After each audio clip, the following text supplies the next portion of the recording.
Welcome student on my YouTube channel Study with Pankaj Singh. In this video we learn about mathematics class 9th linear equation in two variable. Clear? तो linear equation in two variable में हम लोग यहाँ क्या देखने वाले हैं? तो देखिए 9th क्लास में linear equation in two variable क्या मिलने वाला है, इंट्रोडक्शन के साथ इसमें थोड़ा डिटेल मिलता है, उसी को देखेंगे हम लोग। तो देखिए अगर आप मेरे वीडियो पे नए हैं और पहली बार मेरे चैनल को विजिट कर रहे हैं तो आप मेरे चैनल को सब्सक्राइब करें, बेल आइकन दबाएं ताकि हर वीडियो का नोटिफिकेशन आपको सबसे पहले मिल सके कोई भी वीडियो अपलोड हो। तो अगर आप क्लास 9, 10th, 11th, 12th के स्टूडेंट्स हैं तो मैथ और साइंस के लिए आप मेरे चैनल को सब्सक्राइब कर सकते हैं। चलिए तो बिना टाइम गंवाएं वीडियो को शुरू करते हैं linear equation in two variable को। तो लीनियर इक्वेशन नाम को तो देखिए इस linear equation in two variable को समझाने से पहले आपको हम थोड़ा सा पीछे ले चलते हैं। आप प्रीवियस क्लासेस में क्या पढ़ चुके हैं, आप लीनियर इक्वेशन वन वेरिएबल पढ़ चुके हैं। वहाँ पे आप इक्वेशन किस तरह का देखते थे, वहाँ पे आपका इक्वेशन 5x + 2 = 0, वहाँ पे ऐसे इक्वेशन रहता जो x था आपका, ये क्या हो गया आपका एक वेरिएबल, सिर्फ और सिर्फ एक ही वेरिएबल की बात की जाती थी। लेकिन यहाँ क्या हो गया, टू वेरिएबल की हम लोग बात करने वाले। कितने वेरिएबल की बात करने वाले हैं? टू वेरिएबल की बात करेंगे। तो अब इस टू वेरिएबल को समझने के लिए थोड़ा सा डिटेल जाना होगा। चैप्टर के नाम से आपको समझ, अगर आपका पीछे भी क्लियर नहीं होगा तो यहाँ जरूर क्लियर हो जाएगा। उस तरह की कुछ कोशिश हम लोग यहाँ पे करेंगे। क्लियर है? जैसे आपको हम बताना शुरू करते हैं, सबसे पहले इसके नाम को समझिए। लीनियर का मतलब क्या हुआ? तो लीनियर का मतलब यहाँ आप समझ जाइए, लीनियर मतलब होता है सिंपल सा, आपको पोलिनोमियल बता चुके हैं। लीनियर का मतलब होता है पावर इक्वेशन का क्या हो, 1 हो, इक्वेशन का पावर क्या हो जाए 1, ये लीनियर। और दूसरा अगर यहाँ पे हम इसका मतलब निकालने की कोशिश करें तो लीनियर का अगर AR को हम लोग हटा देते हैं तो AR को अगर भूलते हैं तो यहाँ पे क्या बचा हमारे पास, लाइन। मतलब क्लियर है कि इसमें कुछ हम लाइन के बारे में भी पढ़ने वाले हैं। देखिए 9th क्लास का लीनियर इक्वेशन टू वेरिएबल है तो यहाँ सिर्फ इंट्रोडक्शन मिलेगा। 10th में थोड़ा और डिटेल में इसका मिलता है, जिसको हम 10th में ऑलरेडी 10th का वीडियो अवेलेबल है। तो आप 10th में और डिटेल जाते हैं। यहाँ पे तो बहुत सिंपल आपको जानना होता है इस लीनियर इक्वेशन में। लीनियर और इक्वेशन समझ गए आपको, और टू वेरिएबल मतलब वैसा इक्वेशन जिसमें वेरिएबल 2 हो। तो दो वेरिएबल के तौर पे हम क्या ले लेते हैं, एक एक्स और वाई। वेरिएबल तो आपको मालूम ही होगा, ऐसे आपको पीछे वीडियो में हम बताए हुए हैं पोलिनोमियल में भी वेरिएबल क्या होता है उसको बोलते हैं जिसकी वैल्यू क्या होती है, फिक्स नहीं होती है, उसको हम वेरिएबल बोलते हैं। क्लियर हो गया? अब यहाँ आप समझिए कि आखिर ये इक्वेशन किस तरह का दिखेगा। सबसे जरूरी चीज़ तो ये है ना कि पहचानना आपका जरूरी है। आप वन इक्वेशन को, वन वेरिएबल को तो पहचान लेते हैं। तो सबसे पहले आपको ने बताया कि ऐसा इक्वेशन होगा जिसकी हाईएस्ट डिग्री क्या होगी, 1 होगी। और एक और जरूरी चीज़, इसमें वेरिएबल कितने होंगे, 2 होंगे। जैसे कहने का मतलब अगर इसके form of variable linear equation of two variable हम लिखें तो हम लोग लिख सकते हैं x + by + c = 0। देखिए यहाँ पे where a b c are real number, ABC जो है वो क्या हमारा रियल नंबर है। क्लियर हो गया? ABC रियल नंबर है। ये A जो होगा ये 0 के बराबर नहीं होना चाहिए, B भी जो होगा वो 0 के बराबर नहीं होना चाहिए। अब यहाँ आप समझिए कि और ये XY क्या हो गया आपका, XY जो है ये क्या हो गया, वेरिएबल हो गया। तो आपके दिमाग में ये आ रहा होगा कि A और B 0 के बराबर क्यों नहीं हो जाएगा। अगर A और B 0 के बराबर हो गया तब तो ये वेरिएबल खत्म हो जाएगा, और जैसे ही एक वेरिएबल हटेगा इस इक्वेशन से तो ये 1 वेरिएबल में आ जाएगा। इसीलिए A और B 0 के बराबर नहीं होना चाहिए। रियल नंबर का मतलब क्या हुआ कि A और B का कोई कांस्टेंट वैल्यू होना चाहिए, ABC का जो हो कोई कांस्टेंट वैल्यू होना चाहिए। क्लियर हो गया? अब यहाँ पे लीनियर इक्वेशन टू वेरिएबल पहचानने का और तरीका देखिए। और सबसे जरूरी चीज़ कि इसकी हाईएस्ट डिग्री कभी भी 1 से अधिक या 1 से कम नहीं होना चाहिए। पर सिर्फ 1, ना 1 से कम और ना ही 1 से ज़्यादा, तो ये linear equation in two variable कहलाएगा। क्लियर है? देखिए ax + by + c = 0 linear equation in two variable आपको समझ में आ गया। चलिए अब आगे देखते हैं और इसको डिटेल पहचान गए आप। पहचानने के बाद में कोई दिक्कत अब आपको नहीं हो रही। तो चलिए बिना देर किए अब आगे बढ़ते हैं, देखते हैं नेक्स्ट टॉपिक को। चलो जैसे अब हम लोग बात करने वाले हैं सोल्यूशन ऑफ लीनियर इक्वेशन की। तो सोल्यूशन ऑफ लीनियर इक्वेशन में आपको समझना होगा ये क्या है। सोल्यूशन ऑफ लीनियर इक्वेशन कहने का मतलब जैसे आपको पोलिनोमियल में हम सोल्यूशन ऑफ इक्वेशन बताए थे, उसी तरह से ये भी है कि कोई भी linear equation in two variable है। टू वेरिएबल की हम बात कर रहे हैं, ध्यान दीजिएगा यहाँ पे टू वेरिएबल की, तो उसका सोल्यूशन किसको कर सकते हैं। तो अगर वैसा वैल्यू हो एक्स और वाई का जो उसको सेटिस्फाई करे, जैसे इसको हम समझाने की कोशिश करेंगे आपको एग्जाम्पल के थ्रू। जैसे मान लीजिए एक इक्वेशन हमारे पास है 2x + 3y = 12। अब ये इसके सॉल्यूशन क्या हो सकते हैं, तो अगर x और y का वैसा वैल्यू हमारे पास हो जो कि इस इक्वेशन को सेटिस्फाई कर दे तो हम लोग क्या कर सकते हैं, तो x = 3 और y = हम लोग लेते हैं 2। क्लियर है ना? अगर x और y के वैल्यू को इस इक्वेशन में पुट करने पे अगर ये 12 के बराबर हो जाता है तब तो हमारा ये सोल्यूशन कहलाएगा, अदरवाइज ये सोल्यूशन नहीं कहलाएगा। LHS और RHS बराबर होगा तब तो जैसे ही हम पुट करते हैं तो क्या हो गया 2 इंटू 3 प्लस 3 इंटू 2 कर दिए, तो 3 2 जा कितना हुआ 6, और ये भी कितना हुआ 6। अब इसको 12 के बराबर करना है, तो हमने देखा क्या यहाँ पे कि 6 प्लस 6 12 और इक्वल टू क्या हो गया 12। तो हमारा जो LHS था वो हमारे RHS के क्या हो गया इक्वल हो गया। तो इसका मतलब क्या हो गया कि ये इसके सोल्यूशन कहलाएंगे। तो सोल्यूशन ऑफ लीनियर इक्वेशन आपको समझ में आ गया होगा।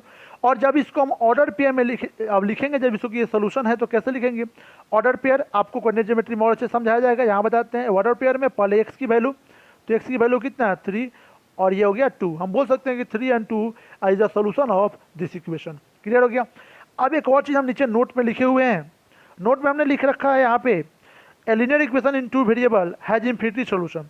तो आप देखिए जब सोल्यूशन की बात करिएगा एक लीनियर इक्वेशन इन 2 वेरिएबल की, तो उसके इन्फिनिटी सोल्यूशन या मेनी सोल्यूशन बहुत सारे सोल्यूशन हो सकते हैं। क्यों ऐसा हम क्यों कर रहे हैं, इसलिए कि जैसे आप जो भी वैल्यू रख सकते हैं। अब ये x इक्वल टू 3 2 की बात आप नहीं कर सकते हैं, केवल x इक्वल टू 3 और y इक्वल टू 2 की बात ये आप नहीं कर सकते हैं। यहाँ पे और भी वैल्यू हो सकता है जिसको रखने के बाद ये क्या हो जाए इस सिचुएशन को सेटिस्फाई करे, तो आप बोल सकते हैं।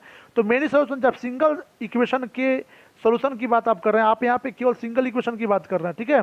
तो सिंगल इक्वेशन का सोल्यूशन इन्फिनिटी हो सकते हैं। 10th में आप जाइएगा तो वहाँ पे 2 इक्वेशन पे सॉल्व किया जाता है। क्लियर है ना। यहाँ पे सिर्फ और सिर्फ एक इक्वेशन की बात कर रहे हैं। तो इसीलिए हमने क्या बोला कि लीनियर इक्वेशन है जे इन 2 वेरिएबल हैज इन्फिनिटी सोल्यूशन, मतलब इसके बहुत सारे सोल्यूशन हो सकते हैं। क्लियर है। इसी को आप देख सकते हैं। जैसे मान लीजिए यही इक्वेशन है 2x प्लस 3y, हमने अभी 3 और 2 लिया, x की जगह पर 3 और y की जगह पर 2। अगर x की जगह पे हम यहाँ पे अगर 6 रख दें और y की जगह पे 0 रख दें तो भी ये सेटिस्फाई कर जाएगा। जैसे देखिए यहाँ पे 2 इंटू कितना हो जाएगा 6 अब प्लस 3 इंटू 0, तो 2 इंटू 6 कितना हो जाएगा आपका, यहाँ आप समझ सकते हैं 12 अब प्लस 0। तो देखिए फिर ये भी कितना आ गया 12 आ गया। सेटिस्फाई कर रहा है कि नहीं, तो इसलिए हमने बोल सकते हैं इसके इन्फिनिटी और मेनी सोल्यूशन हो सकते हैं। तो चलिए अब देखते हैं आगे। चलिए तो इन्फिनिटी सोल्यूशन को समझाने के लिए आपको यहाँ पे एक एग्जांपल के तौर पे क्वेश्चन लेकर आपको समझाते हैं। जैसे क्वेश्चन है find the 3 different solutions of the equation x plus 2y equal to 6 का। तो देखिए सिंपल सा आपके लिए इसके लिए क्या करना होगा, सबसे पहला काम हमारे पास जो इक्वेशन है वो क्या है x plus 2y equal to 6। यहाँ से किसी एक वेरिएबल को हम इक्वल टू में करने की कोशिश करते हैं इसको। तो हम यहाँ से y इक्वल टू कैसे कर सकते हैं, देखिए x उठ के उधर चला जाएगा तो 6 माइनस x हो गया, प्लस में था, और ये जो 2 मल्टीप्लाई में था y का वो क्या हो गया डिवाइड में हो गया। अब यहाँ पे क्या करें इन्फिनिटली सोल्यूशन कैसे निकलता है, अपने मन से x की वैल्यू को हम रखते जाएंगे और y का वैल्यू आते जाएगा। जैसे हमने सबसे पहला काम की पहले बार में क्या किया कि x के वैल्यू को हमने ले लिया 2, x इक्वल टू क्या लिया 2, तो y इक्वल टू हमारा क्या आ जाएगा आप देखिए यहाँ पे, तो y 6 माइनस 2/2, तो ये कितना हो गया वो 4/2, तो हमारा y का वैल्यू क्या आ गया 2। देखिए फिर हम x इक्वल टू एक बार ले लेते हैं, x इक्वल टू हम एक बार 4 ले लिए, जैसे हम 4 लिए तो y इक्वल टू हमारा क्या आ गया 6 माइनस 4/2 मतलब 2/2 कट गया, कितना आ गया 1। एक बार हम x इक्वल टू कितना ले लिए 6 ले लेते हैं, तो y इक्वल टू आप देखेंगे क्या हो जाएगा 6 माइनस 6/2, तो ये कितना हो गया 6 माइनस 6 0 हो गया, 0/2 कितना हो गया 0। तो आपने यहाँ पे देखा, देखिए एक बॉक्स बना के आपको हम यहाँ पे दिखा देते हैं कि हमने x की वैल्यू को क्या रखा और y का वैल्यू क्या आते चला गया। हमने x की वैल्यू जब x की वैल्यू 2 रखा तो y का वैल्यू कितना आ गया 2 आ गया। जब हम x की वैल्यू को 4 रखे तो y का वैल्यू कितना आ गया 1 आ गया। जब हम x की वैल्यू को 6 रखे तो y का वैल्यू कितना हो गया 0। तो ऐसे ही आप x की वैल्यू अपने से रखते जा सकेंगे और y के वैल्यू आते हैं, तो इसका मतलब इसके सोल्यूशन कितने हो सकते हैं इन्फिनिटी हो सकते हैं। एक और चीज़ आपको यहाँ बोल दें, आपसे कभी कभी यहीं पे इस चैप्टर में k का वैल्यू भी पूछ सकता है, तो जब k का वैल्यू पूछेगा तो x और y का वैल्यू गिवन रहेगा सोल्यूशन इक्वेशन का, और k निकालने की तो कोई दिक्कत नहीं है, k के वैल्यू को पुट कीजिएगा और आराम से आप निकाल सकते हैं। तो एकदम बहुत ही आसान चैप्टर है ये 9th में। 10th में थोड़ा सा इसमें कुछ फार्मूला वगैरह पढ़ना होता है, कुछ टाइप वगैरह पढ़ना होता है, इसलिए कोई सोचने की बात नहीं है, इजी वे में इसको लेने की जरूरत है। चलिए अब आगे हमने आपसे बोला था शुरुआती चैप्टर में ही कि लाइन के बारे में पढ़ना है, तो कुछ ग्राफ के बारे में इस चैप्टर में पढ़ना होता है। चलिए अब आगे देखते हैं उसको।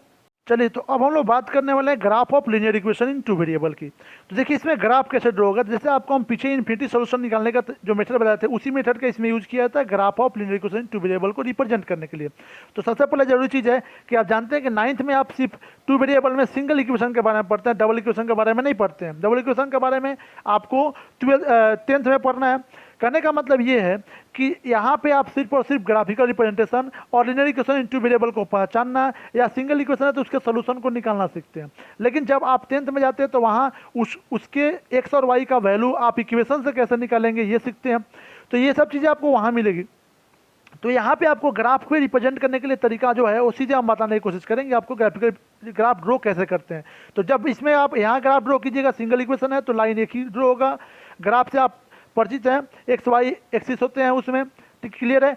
और उस पर चलिए, तो अब एक क्वेश्चन लेके और ग्राफ को हम समझने की कोशिश करते हैं ग्राफ ड्रॉ कैसे करेंगे। जैसे हम एक इक्वेशन लेते हैं, एक इक्वेशन के तौर पे हम लोग यहाँ ले लेते हैं, क्लियर है, 2x minus Y plus 3 is equal to 0।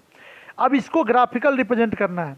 तो कह रहा है कि अब यहाँ पे सिंपल सी बात है, जब इसको रिप्रेजेंट करने के लिए आपको ग्राफ पे जाइएगा तो आप कैसे करिएगा।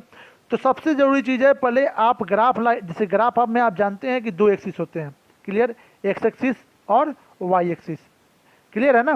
तो अब एक्सिस और वाई एक्सिस में जाइएगा तो आपको ग्राफ पे रिप्रेजेंट करने के लिए, मान लीजिए अगर सिंपल था तो एक्स और वाई दोनों का वैल्यू चाहिए। तो आप पहले इसके वैल्यू को निकालने की कोशिश करेंगे, क्लियर है ना। तो कैसे, जैसे कि आपको हम पीछे बता चुके हैं क्वेश्चन का एग्जांपल देकर, वैसे ही सोल्यूशन ऑफ इक्वेशन निकालने का जैसे बताया था, वैसे ही इसको पहले आप किसी एक वेरिएबल में ले जाइए। जनरली तौर पे आप कोशिश कीजिए कि इसको एक्स के टर्म में ले जाएं। तो जब एक्स के टर्म में इसको हम ले जाएंगे तो क्या हो सकता है हमारा, यहाँ पे जब पहले तो हो जाएगा 2x इज इक्वल टू -3, और यहाँ पे आप समझिए 2x इज इक्वल टू -3, और ये जब जाएगा उधर y तो ये क्या हो जाएगा प्लस में। तो आप y इक्वल टू क्या लिख सकते हैं, इसको y इक्वल टू सीधे लिख सकते हैं आप यहाँ पे 2x और प्लस 3, क्लियर हो गया। तो y अब हमको क्या करना होगा, x की वैल्यू को पुट करेंगे, y का वैल्यू आते जाएगा। तो दो ही पॉइंट हम लोग देखिए, मिनिमम 3 पॉइंट आप निकालिएगा। 3 पॉइंट निकालने से आसान रहता है। जैसे आपको यहाँ पर समझना होगा, x इक्वल टू एक बार हम ले लेते हैं यहाँ पे, सबसे पहले x इक्वल टू हम लोग लेते हैं 0। जैसे ही x इक्वल टू हम 0 लिए तो y इक्वल टू क्या हो गया हमारा, y इक्वल टू हो जाएगा, क्लियर देखिएगा, 2 इंटू 0 प्लस 3।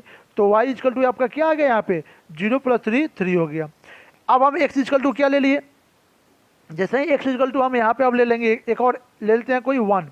जैसे ही 1 लिए तो हमारा y इक्वल टू कितना हो जाएगा, तो y इक्वल टू आप देखिए क्या होगा, 2 इंटू 1 प्लस 3, तो ये कितना हो गया, 3 प्लस 2 5 हो जाएगा। कितना हो जाएगा, 5 हो जाएगा, क्लियर है ना। अब एक और वैल्यू ले लेते हैं हम लोग। चलिए अब नेक्स्ट वैल्यू को देखते हैं यहाँ पे हम लोग।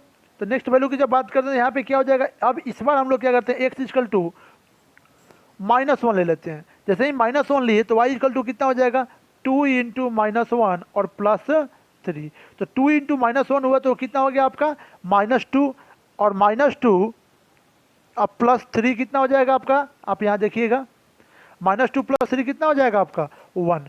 तो अब यहाँ देखिए, अब इसका हम एक बॉक्स तैयार कर लेते हैं ताकि हमारा जो पेयर ऑफ वैल्यू जो आया वो कम से कम क्या हो जाए, क्लियर हो जाए। तो यहाँ x और y, x की वैल्यू को हमने सबसे पहले क्या रखा है, x की वैल्यू को 0 रखा है। तो y की वैल्यू क्या आया हमारा, y का वैल्यू 3 आया है। जब हमने x की वैल्यू को क्या रखा है, 1 रखा है, तो y का वैल्यू कितना आया है, 5 आया है। जब x की वैल्यू को हमने क्या रखा, -1 रखा है, तो y का वैल्यू कितना आया है, 1 आया है। क्लियर हो गया जी, यहाँ तक अब हमारे पास पॉइंट क्लियर हो गए। तो चलिए अब आगे देखते हैं ग्राफ पे कैसे रिप्रेजेंट करेंगे। अब इसको हम ग्राफ लाइन पे रिप्रेजेंट करते हैं। जैसे हमारे पास ऑर्डर पेयर हो गया x और y का वैल्यू, अब इसको देखेंगे तो पहला हमारा ऑर्डर पेयर बना 0 और 3, मतलब x पे 0, तो x पे 0 यहाँ पे हुआ, और 3 कहाँ पे, y पे। तो इसका मतलब ये पॉइंट जो हुआ हमारा कहाँ पे होगा, पॉइंट जो होगा हमारा कुछ यहाँ पे होगा। आप देखेंगे कहाँ पे, यहाँ पे पॉइंट हो गया, थोड़ा सा और नीचे। और ये 1 और 5, मतलब x पे 1 और y पे 5, मतलब ये पॉइंट हमारा कहाँ गया, यहाँ पे आ गया। और जब बात करते हैं -1 और 1 की, तो -1 किस पे, x पे, और 1 किस पे, y पे। तो यहाँ पे हमारा पॉइंट कहाँ जाएगा, यहाँ पे आ गया, क्लियर है ना। अब इसको हम लोग मिलाने की कोशिश करेंगे। जब इसको मिलाने की बात करेंगे, अब यहाँ पे क्या करेंगे, सिंपल एक लाइन ड्रॉ कर देना है।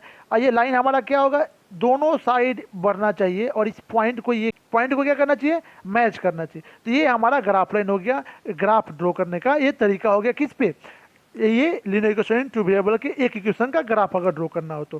ठीक है, चलिए और देखते हैं थोड़ा सा कि और सिंपल क्वेश्चन कैसे आपसे इसमें पूछे जा सकते हैं। एक तरह का और क्वेश्चन आपसे पूछ सकते हैं, जैसे हम आपको क्वेश्चन एक समझाने की कोशिश करते हैं। क्या कहेगा कि X plus B Y, X plus B Y, B Y plus C equal to 0। कहेगा कि कुछ इक्वेशन दे दिया, मान लीजिए सिंपल सा इक्वेशन दे दिया 3x plus 5y is equal to 7.5, और आपसे क्या कहेगा कि ए बी सी का वैल्यू निकालिए, ए बी सी का वैल्यू बताइए। तो सिंपल सा वो कम पे, सबसे पहले तो इसको इस फॉर्म में ले, इसको किस फॉर्म में ले जाना है, इस फॉर्म में ले जाना।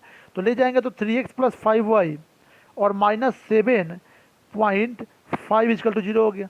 अब बस एक एक कंपेयर, एक जगह पर कितना हो जाएगा, ए हो गया हमारा 3 के बराबर, बी कितना हो गया 5 के बराबर, सी जो हो गया वो कितना हो गया -7.5 के बराबर। ऐसे आप बोल सकते हैं। इस तरह क्वेश्चन, या आपसे क्वेश्चन बोल सकता है कुछ वैल्यू देकर सेटिस्फाई कराने के लिए बोल देगा, या आपसे बोल सकता है कुछ लैंग्वेज दे देगा, कहेगा इक्वेशन फॉर्म कीजिए, तो उसको लैंग्वेज को आपको पढ़ना होगा और इक्वेशन बना देना होगा। बहुत ही आसान चैप्टर है 9th में, ये आपको बहुत ही अच्छा लगेगा। अगर आपको वीडियो अच्छा लग रहा हो तो ज़रूर जाएँ, कमेंट करें, कमेंट बॉक्स में जाके वीडियो को लाइक करें, चैनल को सब्सक्राइब करें और अपने दोस्तों को भी ज़्यादा से ज़्यादा शेयर करें, ताकि ये ज़्यादा लोगों तक पहुंच सके जानकारी और ज़्यादा से ज़्यादा बच्चे इससे बेनिफिट ले सकें। चाहे वो 9th के बच्चे हों, 10th के बच्चे हों, 11th के या 12th के, वो बच्चे इस चैनल